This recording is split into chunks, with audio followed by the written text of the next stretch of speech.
All right, let's go. So, Randy, Matt, another live session, and I've met with you both separately, and we're in the same space talking about money, right? And for today's live, let's do it. The three of us share our experiences, talk about what we are doing, and also the future, right? But let's start by introducing ourselves again, right? We'll be I know that in past videos you've done that, but it doesn't hurt to like kind of plug in who you are, what you do. I'll have Randy go first, and then Matt, and I'll introduce myself. Perfect. Yeah. So Randy Bernard, founder of and chief everything officer of Budgeting and Beyond. Um, I started this business about a year and a half ago, all out of pain and passion for personal finance, paying off our own debt. And, I have two young kids, both still in diapers, which is a really good time. I'm sure many people know. And Yeah, yeah, plenty of hobbies. It's not just finance all day long. A lot of the time, I really focus on the habits and the accountability piece is what I really am passionate about.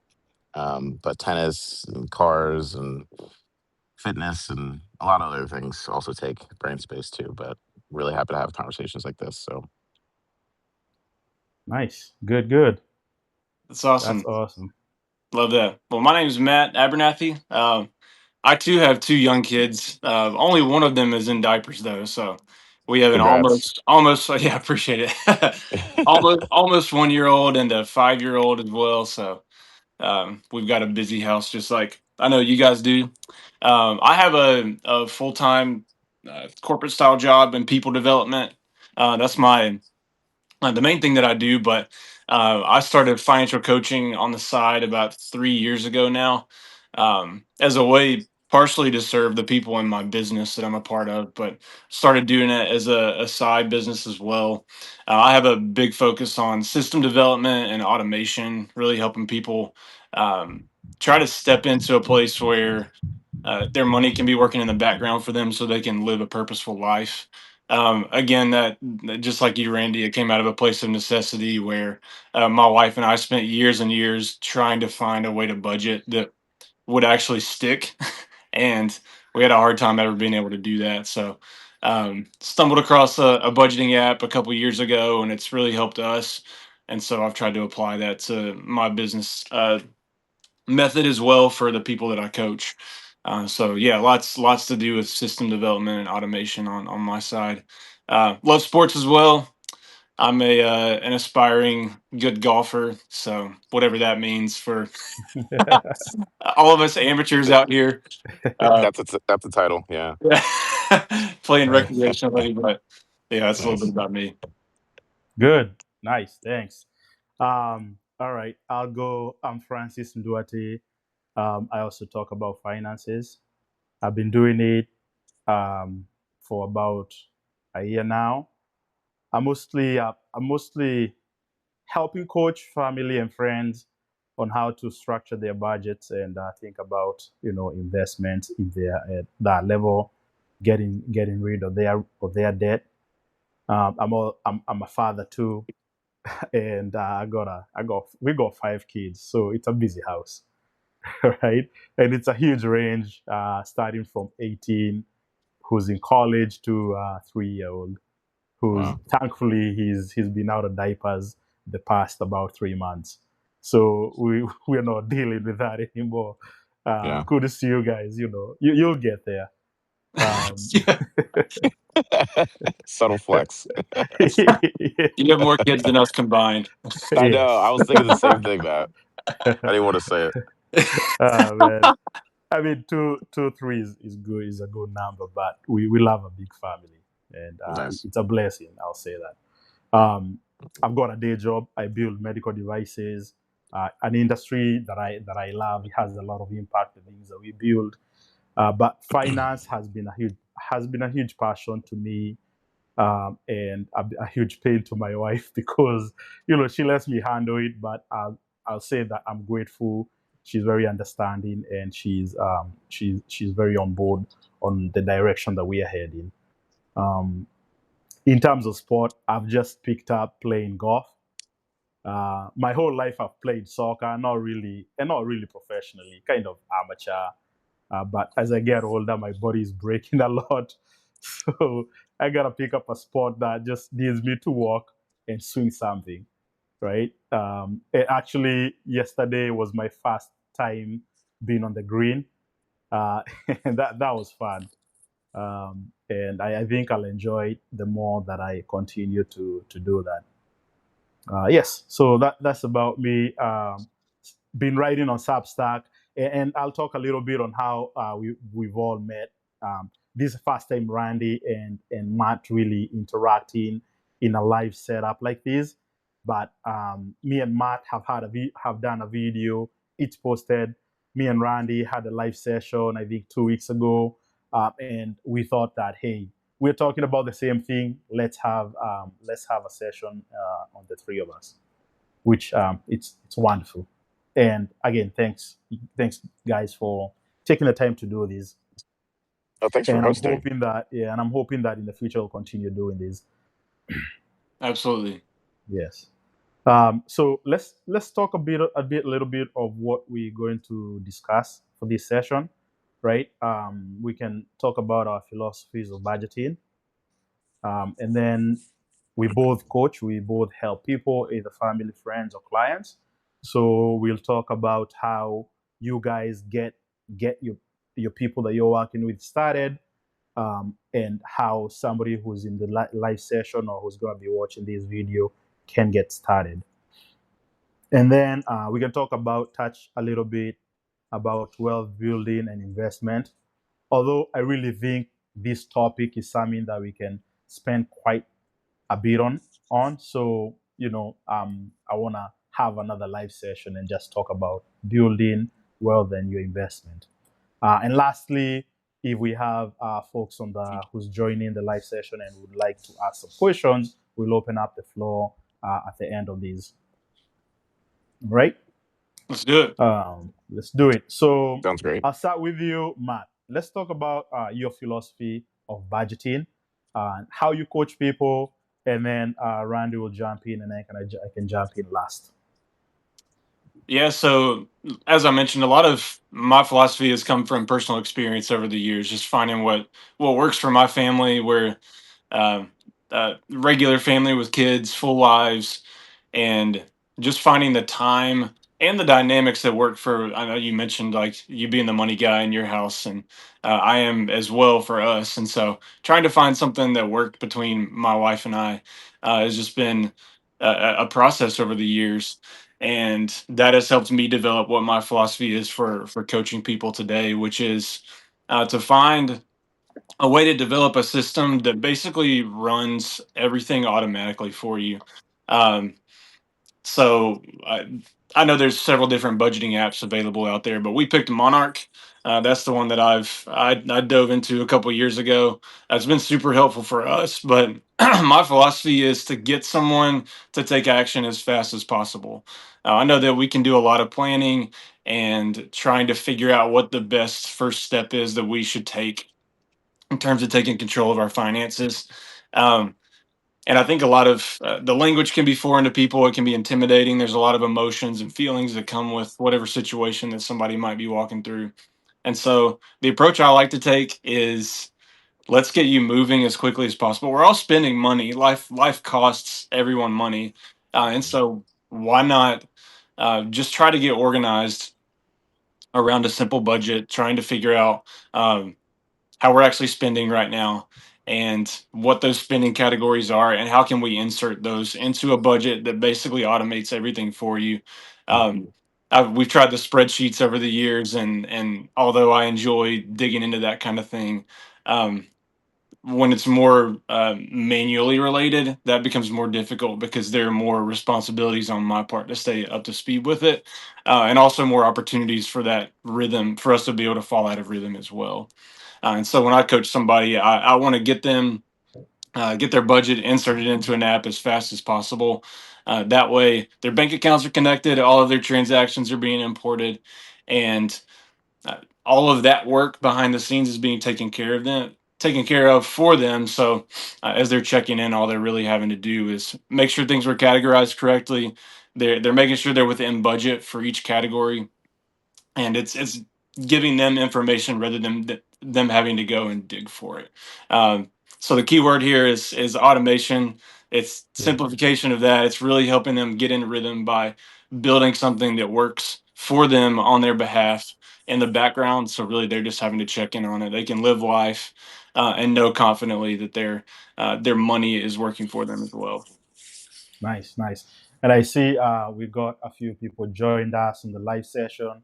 If you guys have any questions, please put in the chat, and we'll try to review that and answer any questions as we continue to speak about budgeting.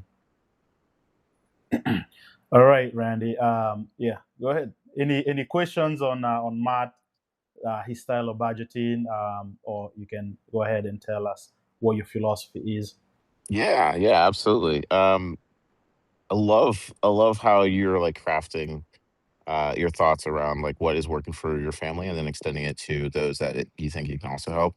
I also recommend and primarily have my clients use Monarch Money as well. I used to give them the option between that and Dave Ramsey's Every Dollar, but in the spirit of like automation and making things simpler for folks, a lot of the time, especially in this day and age, like our transaction number and count is so much higher than it used to be, and so it just makes it so much easier. Like you said, I don't have to go down in the rabbit hole. Mm. Also, before I go too far into it, I want to give that shout out to the 3 or 4 people that are actually online, whether it's 8 a.m. Yeah, or even earlier. Props to you guys for actually prioritizing really. hearing about money and personal finance, because sometimes that's just the first step. So to answer your question, Francis, a lot of the time that is where I start with people. Is when I sit down with people, I call them clarity sessions because I want people to feel like this is a space when you sit down with me that we can talk about whatever strife or frustrations or unknowns that you have with money. A lot of the time people don't know where to go for that kind of thing, that kind of conversation. And that's where us financial coaches really come into play. No matter what your philosophy is, at least it's a conversation. And so as soon as you have a little bit of clarity and recognizing this is how I feel when I put my head down at night, then we step into awareness. And awareness is, where is my money? Is it coming in? Is it coming out? Where is it going?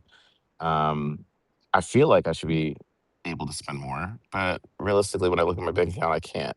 Maybe I'm feeling really reactive. And so, answering some of those questions, not digging too far into it, but enough that we can at least start making a plan together is generally how it goes. And then past that, it's all about like getting the milestones and getting a little bit of momentum. And once you feel that like feeling of like, oh, I can do this one thing, oh, I can check my transactions and not feel incredibly scared or worried, then it's like, how do we double down on that? And a lot of the Yeah. time, something like Monarch and a lot of these different applications, they make it so good to see like, oh wow, I can actually spend half of what I spent last month on eating out. That's actually realistic, Mhm. and my life doesn't look that much different. So Mhm. I'd say in general, some of my philosophies between those 3 steps is really just staying in tune with how is it feeling, because a lot of the time people like to think that personal finance is so much more about the numbers, and realistically it's about the behaviors, and honestly emotion. That's what really kind of gets us in trouble sometimes if we don't realize what our trends are. And like Matt said, an application like that, it allows you to look back and see the trends if you actually want to look for them, especially Yeah. when you're working with a financial coach. Clarity, having clarity and intentionality, and Yep. I'm picking up that's a common philosophy that we are having here, and that's basically also my approach. Again, let's shout out to the 4 people. It's early Saturday. You could be doing other things, but you're here with us. We really appreciate it. But yes, my philosophy is also based on clarity and being intentional. But my approach is a little bit different, and this is why I love talking to the both of you, because we are slightly different, but you see that it's the same, reading to the same road of not fearing um, money, that subject, right? And having having intention and a direction of where you want to head to. Now, I practice and I coach people on zero-based budgeting. If you've heard of it, you know what it is. But basically, what it is, what that style of budgeting or philosophy is, knowing your income and then allocating every single dollar, every single penny to have a function.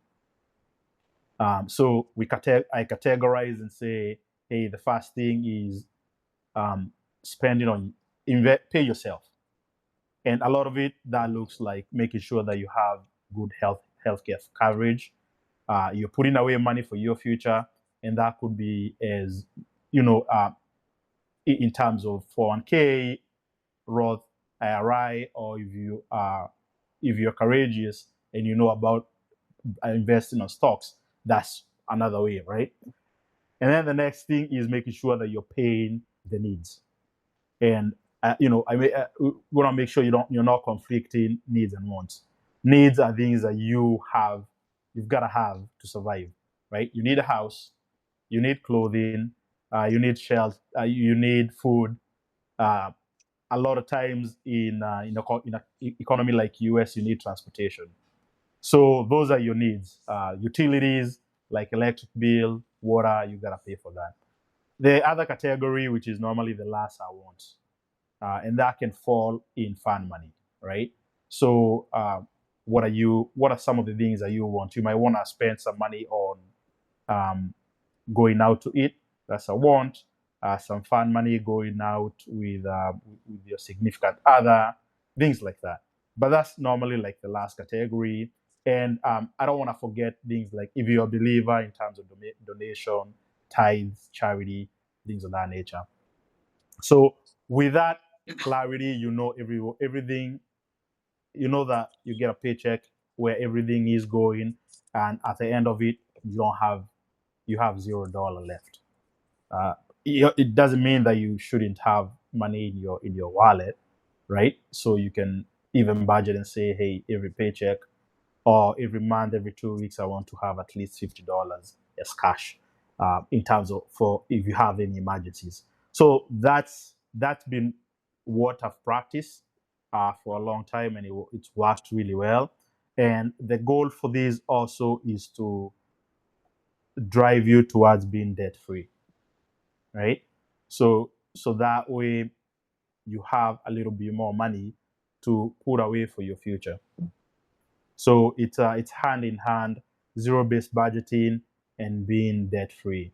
Because I think that debt is is the biggest killer of wealth generation and wealth building. Yeah, Yeah. yeah, I definitely can follow that too. And it's I'll add to it because a lot of the time I get into some conversations with different folks where it's like I feel like I could leverage debt to do X, Y, and Z, and that's where depending on your wealth level, right, or wealth building level, it just depends on how much that actually feels to you, depending on what your risk tolerance is and what you're actually willing to do. And I think for the majority of folks, like if we're only looking at the numbers, then that's where leveraging debt or being comfortable with just keeping debt seems to make sense until it doesn't, Yeah. and that's what I love having conversations around because I think it's Correct. just so often like cast aside that feeling. Yeah, Randy, you mentioned it when you were originally talking a minute ago about there's so much more feeling involved, and it's wild how when you sit down with someone and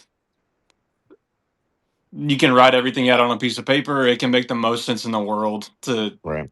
like the math can actually math, but Right. the feelings and emotions that come with it can take the day, and it can keep somebody like so stuck just from like taking even one step forward because of how their relationship has developed over time, whether it was a generational thing that was passed down or Yeah.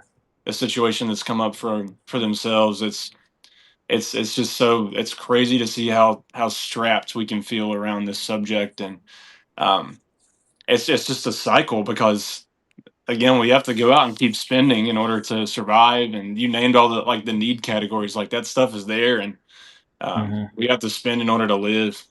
But yeah, it's just crazy how a relationship with money can be such a fragile Now, thing. yeah, and now, and that's a good segue. How do you, in terms, relationship with money is very different for different people. And when you have people that you're coaching or you're talking to about budgeting, where do you recommend for them to start? If they like, let's say they've never started it or they've done it, they've got banned. I'm a huge fan of spreadsheet, and that's what I've used for a very long time. Um, I'm an engineer, so like spreadsheets, I live on spreadsheets. Mhm. But over time, I've come to develop Monetally HQ as an app that I'm using to kind of help with zero-based budgeting and being debt-free. And I've got a few users and helping out with that. But so where do you guys recommend for people to start for in their budgeting journey? Would you like to go first, Matt? Sure, I can. Yes, I mean, similar to you called it the awareness stage, Randy. Is that what you said for your process? Yeah. Yep. Yeah. So in a similar sense, I mentioned I sort of have a bias toward action as much as possible, and I absolutely want to sit and have a clarity based conversation with someone, but I think what I find in most cases is usually you'll coach someone and then you'll give them an action step and they'll come back and they have a hard time doing homework and like actually taking a step forward is difficult for a lot of people. So I try to sit with them and we'll go through an exercise. I've got a couple different tools that I'll use with clients or coworkers or family or people that I've worked with before. It's just a budget organizer tool that I've put together, either in just like a worksheet form or I've built a digital version through a spreadsheet as well. But it's allowing them to just not have to necessarily like go into their bank accounts and think about how they're spending and where they're spending right now, but they can go through a simple list. It's organized into different categories, and they're Mhm. circling which ones they believe apply to their life. So it's essentially building out your. You mentioned needs and wants, Francis, a minute ago. Those are the simple budget groups that I'll try to have people move their expenses into. It's giving, saving, needs, and wants, but focusing on the needs and wants first is where I try to point people. It's to work through that worksheet, circle your rent, your utilities, your food, your groceries, your taxes, all the things you're not thinking about. Even those are regular expenses as well. Let's get those cleaned up from this messy worksheet into two simple columns: needs and wants. Get Mhm. organized, and then past that, we'll start to actually figure out what reality is around those things that are now part of a framework of a budget that you can start working with. Nice. Yeah. Yeah. I like that. Very good. Yeah. Very good. I like that. That is really cool. When I sit in a clarity session, whether it comes out naturally or I just straight up ask, if it's an individual, a couple, it kind of doesn't matter. It's really cool. I will definitely take a page out of a few other financial coaches, well more experienced than me, where we've kind of like understood people some tend to have like an abundance mindset or a scarcity mindset. And I used to think that there was a lot more, you know, buckets than that. But a lot of the time when I mention either of those two words, people immediately like, click with it.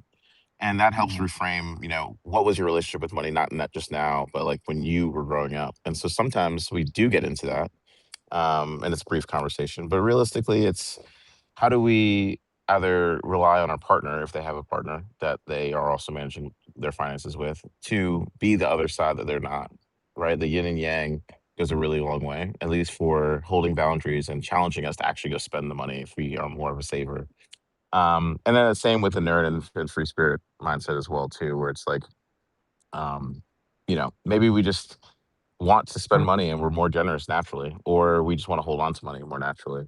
But either Yeah. way, in some ways similar to Matt, seeing everything in one place is really, really helpful. So a lot of the time when we actually get into the action stage, as soon as we put all the accounts on. And a lot of the time, when people see all the transaction data and they have 5, 10 different bank accounts, credit union accounts, whatever it might be, that's the first time seeing all the transactions in one place and super simple. And so that's what I love about Money Tally HQ is that similar to Monarch, you can just see. some of the transactions when you actually get them loaded. And that is such a great step for people. It scares them sometimes, but it's also real, right? And so I tend Yeah. to remind people, like, don't get hung up on what already happened. You already spent the money. Let's talk about how you're going to move forward. And so keeping people in it kind past this is kind of going into my philosophy a little bit, but keeping people moving in the direction in their minds of we're in the present or we're going to be thinking about the future. Let's not get too hung up on the past. And man, I love that because it's really there's anxiety that comes with money, and that keeps you stuck Yeah. because it's you get banned overdoing a mistake, and you might get stuck on that and never move forward, right? And you might, and I've seen, and sadly I've been in a position where it's money was tight, and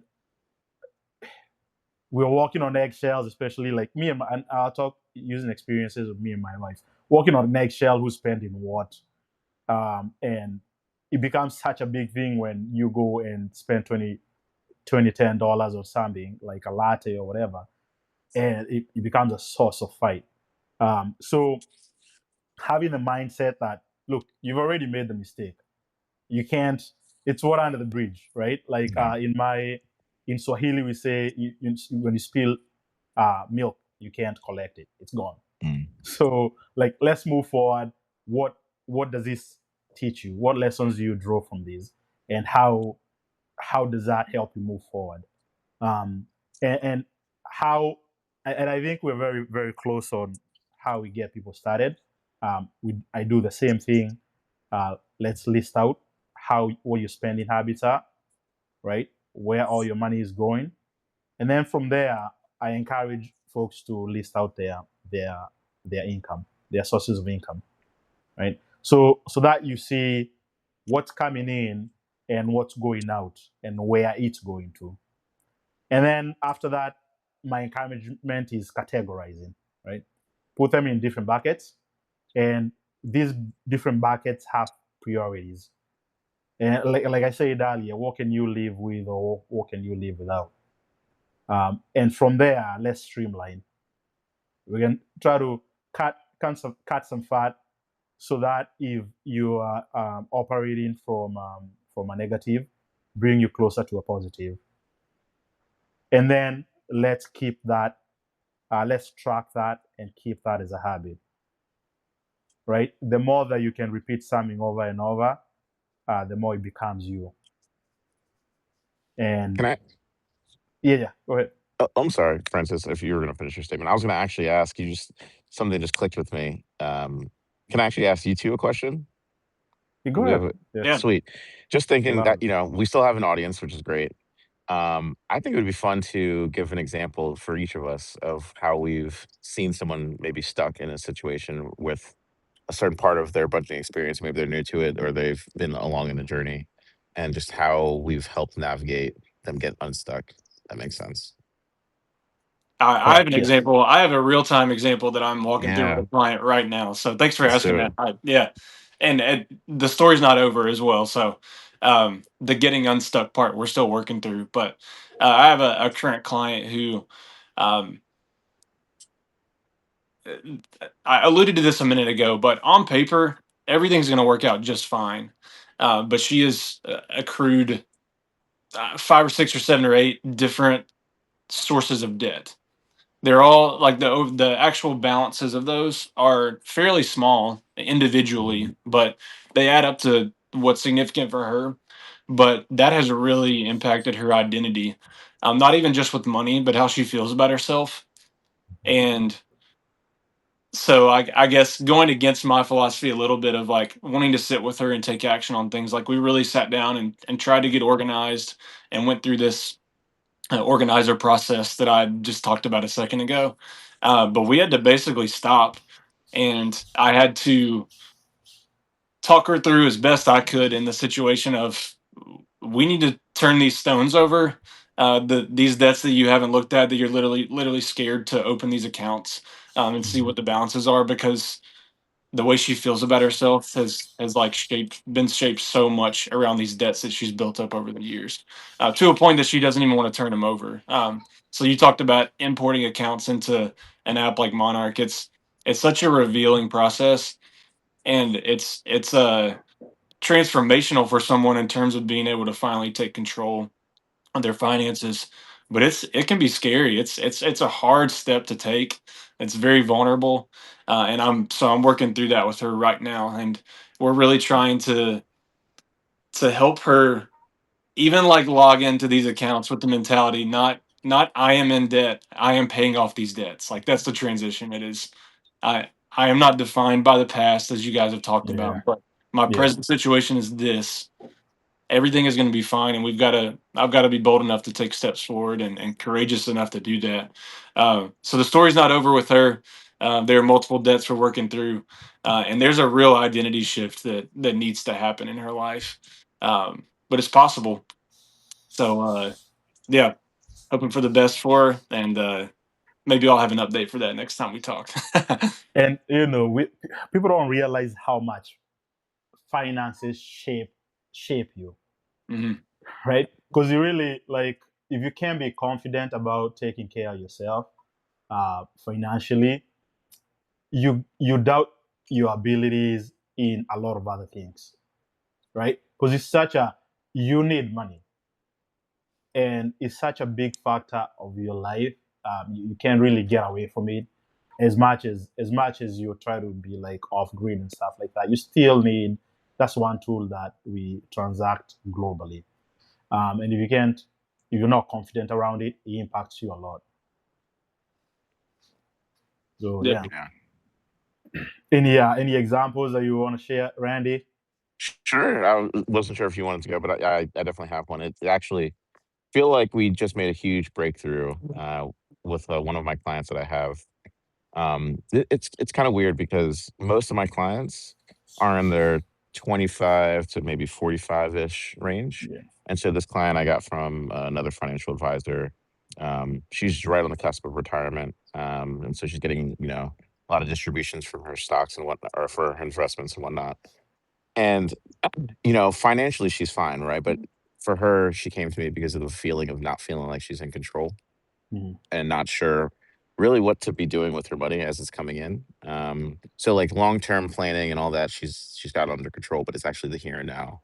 And so one of the challenges that we first came up on is she has a younger son. I think he's 20, 25 or so, and she's sending him $1,000, $2,000 a month. And in her budget, it's significant. And for him, for her son, we talked about, is it enabling him? He's working full time, but he's mishandling his own money. And, where does the line stop? He's about to get married. This should help him set him up. And then we talked about, potentially, right, if he's going to be helping taking care of another human, and she's also going to be, his wife is also going to be taking care of him, like they have to figure out their own money system. And not setting him or them up for failure, because we know that money strife and stress is one of the top three leading causes of finance of marriage, difficulties and Mhm. divorce. And so we talked through that, in multiple different sessions. And she actually just sent me a text this week saying I finally had the conversation with him about what does a stair step down process look like. To which her son finally just said, Mom, don't worry about it, more or less.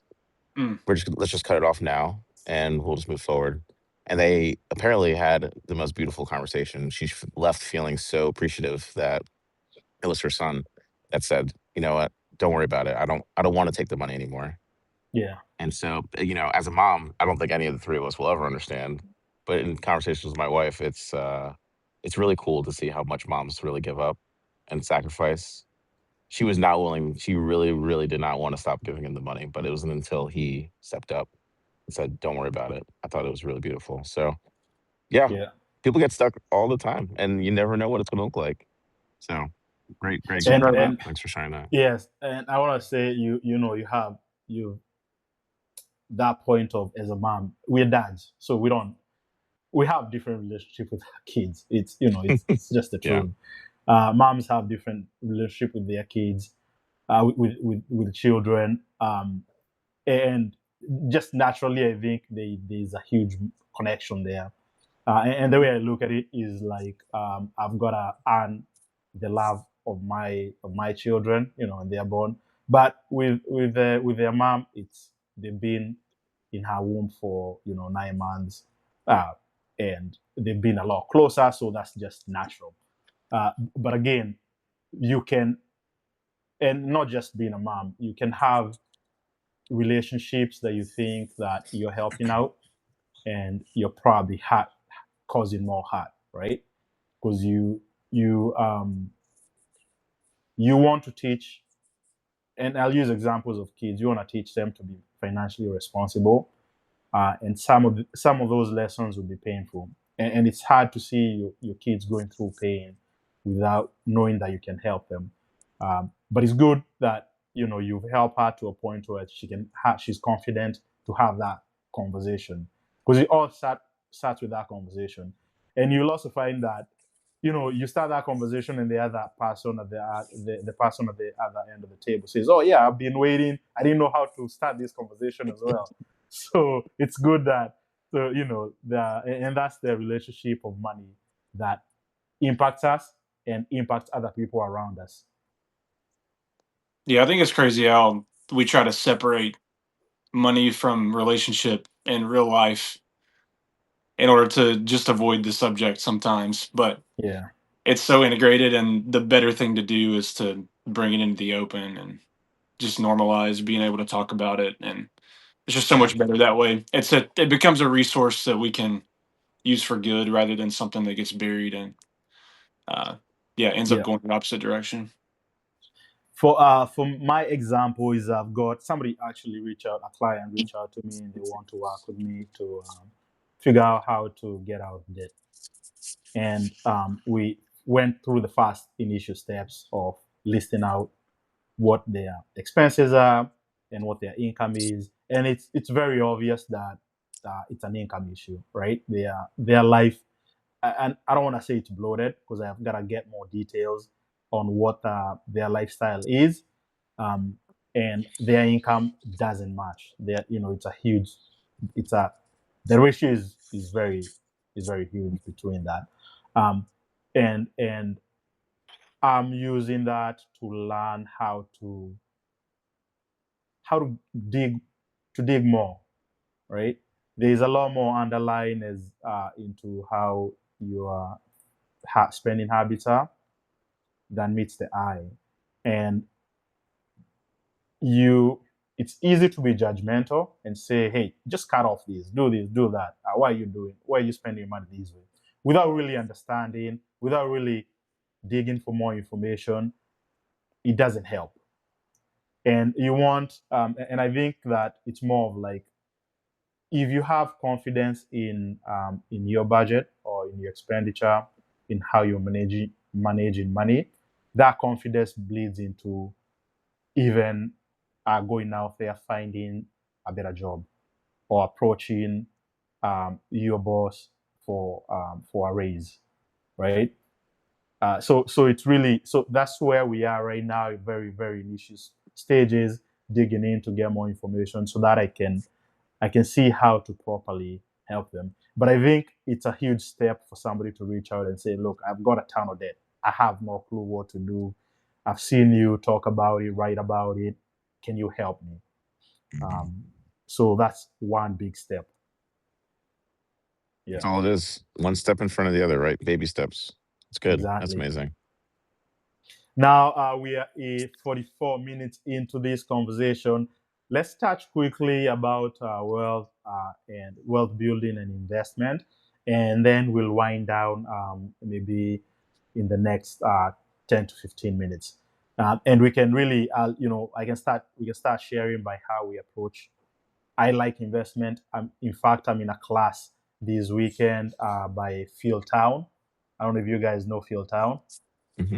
I'm in a 3 day course that's about 8 hours, actually 6 hours a day. I started yesterday, today, and then tomorrow. So my approach when it comes to wealth building is mostly value investing, finding companies that I can buy on the cheap, holding them as an asset, and then in the future, hoping that the asset uh, gives me good returns. So I've done that the past 5 years, and it's worked. It's not necessarily day trading, right? It's spending a ton of time on first building a cash flow, and then researching, and then waiting for the right time. And it could be a market event, or it could be just something going on with the company that it goes on the market on sale. It has a discount. So that's my approach. Um, me and my wife are starting to think more about real estate, looking into that. She's interested in it. She just got her real estate license. So hopefully that will be another avenue of building wealth and getting some assets. But I think that, and I'm hoping majority of our audience are in the US. US is a great economy and you can trust the market. You know, well, this there are people that you can trust out there, Sure. but you Always. can trust the system, and you can look at the history of what the market has been and know that it's been validated, right? As opposed to other places where it doesn't work the same. So if you live here, it's a huge opportunity for you to participate actively or passively, and build something for your future. Yeah. Yeah. I'll Um, take the baton for a second. Big conversation, right? Because we could probably spend an hour, 2 hours. None of us being financial advisors. I think there's still lots of conversation to go around when we think about investing in totality. When I think about investing, but really for myself and when it comes into conversation, because sometimes maybe Matt, you've ran into this where you introduce yourself as a financial coach, or someone hears that you're a financial coach, and then they immediately run up to you and you're like, "Oh my gosh, what do you think about this stock, or what do you think about this?" And it's like, I That has love happened. that you have so much passion around this, but that's not really what I'm into, and yeah. so that actually keys into something broader, where in the financial services industry there's so many lanes and subdivisions of professions, right? Where you can just be into that one thing and that's your thing. And so, as a coach, I also recognize that every coach deserves to have a coach. And so, that's how I think about my financial advisor, my financial planner, where he's really passionate about this thing. I know if I asked him, "Hey, what are you doing on Friday night?" He's researching these different companies, and Yeah. that's the type of energy that I want my financial advisor to have. Don't tell me Yeah. that you're out playing golf 8 hours, 9 hours a day when my money, I'm looking at you for advice. Yeah. But that's kind of our philosophy. And if I think a little bit more broader, there's so many different ways to invest, and I still have so much more to learn about it, whether it's in other people's companies, right? Mhm. Or whether it's in, not because you're giving money, but because you're an operator in someone else's company, or maybe it's real estate, or maybe it's different assets, like physical assets. There's so many different ways. And when I think about like the stage of life that my wife and I are in, we have so much health and ability and responsibility with young kids that to some ways, Matt, you might resonate. I want to automate some pieces of how and where my money is growing for me in the background, so that I can focus on the things that are right here, right now. Most importantly, building my business, spending time with my family, pouring into myself. But I also know that in 10 years, there's probably going to be something else that I want to invest in. And maybe it's not as much of the market. Maybe it's more in, oh, I actually want to help someone else build their business. And I want to be able to give a chunk of money in hopes that it grows into something. um, that's what investing is, right? It's a little bit of a gamble. It's a little bit of a bet, but also you're planning for something far beyond where you are today, for something greater in the future.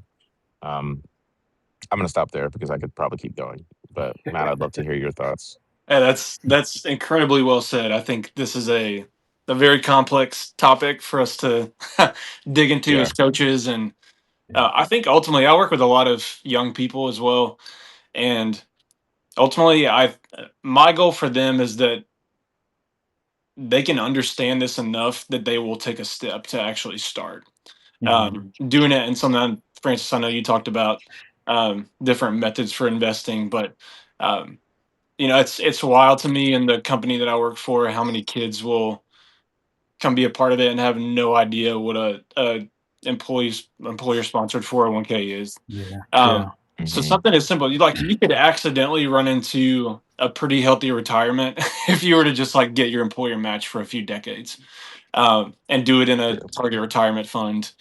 And I know in that sense you would be like sacrificing some of the return that you could get, but at the very least, if you just like turn the switch on, then even something as simple as that you don't really have to think about a lot can really do a lot for you over time if you just were aware of it. Um, so I think that's a lot of my experience. I couldn't say anything better than what Randy just said about it, but a lot of my investing experience, I 8 or 9 years ago, I ran into the Motley Fool. Are you guys familiar with them? yes. They're a DC based company. It's Tom and David Gardner.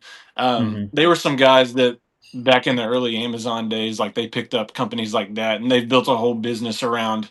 You should invest in individual stocks, diversify your own portfolio, and it's a buy and hold philosophy where you buy Yeah, good companies and hold them forever and let them do the work that they'll do for you. So I did that for a while, but I made a big mistake in the process too. So just to share this real quick, um, I took on the philosophy that as long as I was buying good companies, creating my own diversified portfolio in a, so this was in, and again, like I hate to say things that we're not able to explain a whole lot right now, but in a taxable brokerage account. So a place where money is a little bit more like accessible to you in the short term, which I think more like short to midterm goals you can use a taxable brokerage account for, but it's not step one in the investing process.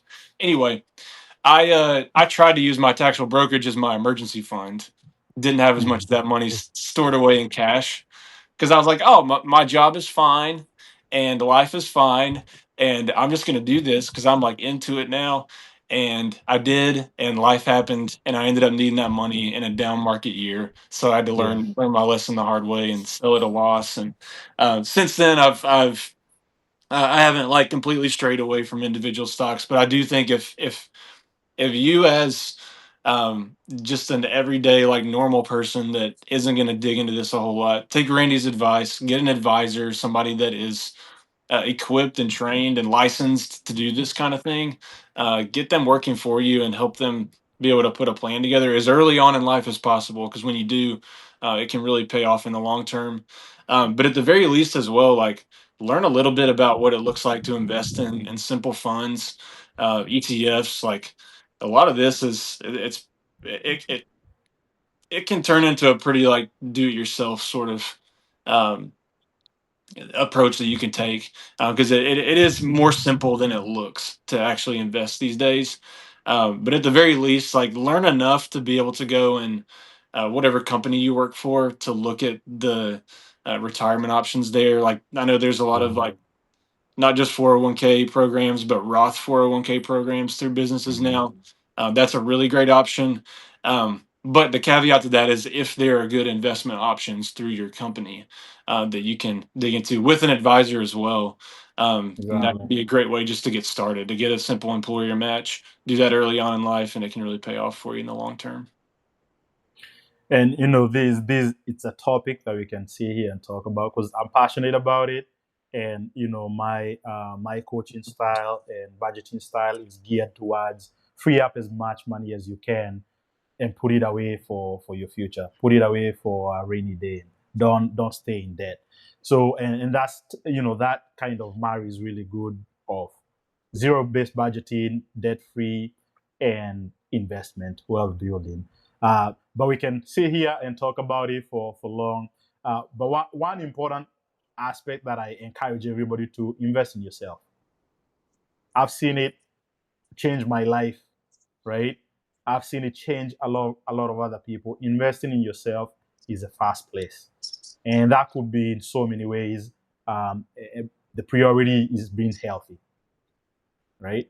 And then find ways to develop yourself. either going back to school on the cheap, don't go taking out crazy loans, and or either within your career, increasing your skills, taking some webinar or whatever, some courses that will help you go to the next step.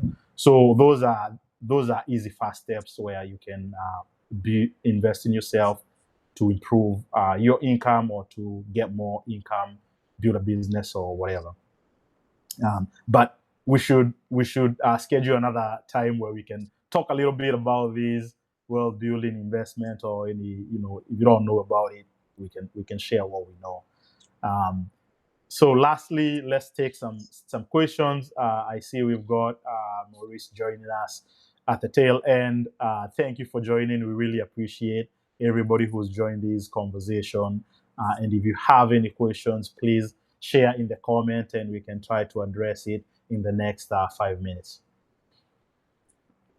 Otherwise, you guys can go off topic, and you can ask questions too. Yeah. Well, I was gonna mention to Matt. I I feel like I could see the pain on your face when you were talking about your emergency fund situation. Hey, we live and learn, you know. I want to double click on that for another day. So don't be Yeah, surprised if I reach out. Yeah. sounds good, man. But no, I feel like this is, while we're waiting to see if any questions come in, this might be a good opportunity to talk about for each of us real quick what we have going on, what anything that we want to promote. If you guys are working on anything special with your clients or your business. Yeah. So currently, I'm reading. I like to read books. So currently, I'm reading Simple Path to Wealth, The Simple Path to Wealth, and it's within my philosophy of what I'm doing. But in terms of business wise, this is building monetary HQ has been a big thing. I've got to learn how to do like marketing and get more users, get learn how to talk to people on how they manage their finances and how monetary can come into play. It's I'm taking it slow because it's all bootstrapped, and I can only put in money into it when I have it. But it's a side project that I want it to generate money. It doesn't necessarily need to be within the next year or two. I'm fine with it. It's a tool that I use. It's a tool that's being used by friends and family, and I'm happy with that. Love it. That's great. Yeah, thanks for asking. I think the biggest thing that I've been on Substack now for about 6 months, and my goal through that has been to uh, create a structure of articles that follow my financial coaching philosophy and wealth building philosophy. So I've been in the process of doing that the last 6 months. But basically, like every other article I produce, is following this progression. So the 5 steps, not to dig too much into it, but I talk about the foundation first, which is build your budget, dream, which has to do with like define your purpose and where you're going in life, retirement numbers, things like that. Why you want to build wealth, design, those are sort of more of like the actual money steps, like what bank accounts do you need, the saving, the investing process. That's part three.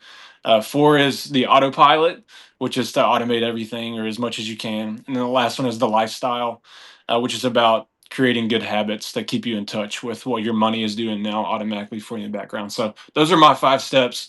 That's what I'm outlining through this progression of Substack articles. So I would say the best way to connect with me would just be either be a free subscriber to start and just learn about that as a basis, but then all of these things I put together in a digital guide, which is sort of like a self-guided tour through each of these steps. It's lengthy, but it's meant to be like super detailed. Like you can read through this and real practically, like it references Monarch and how to set up your account in there and get your budget rolling in it and how to go through the process. So that's low hanging fruit in terms of being able to step in and go through the process with me. But then becoming a paid subscriber, my goal with Substack is to make a digital coaching community out of it, a place that's super accessible for people to come in and ask questions. and to connect with me directly, to connect with each other, to get accountability. I think when we talk about this stuff, it's only better for us. But then the my like top tier offering would be one-on-one coaching where we design this stuff together, and uh, my intent would be to spend a year with someone and we do calls monthly and Yeah. really get their system up and running. So yeah, Nice. those are the four ways Awesome. to connect with me. What about you, Randy? Yeah, thanks for asking. Yeah. I love the 5 steps. People love steps, so Yeah. that's so cool, man.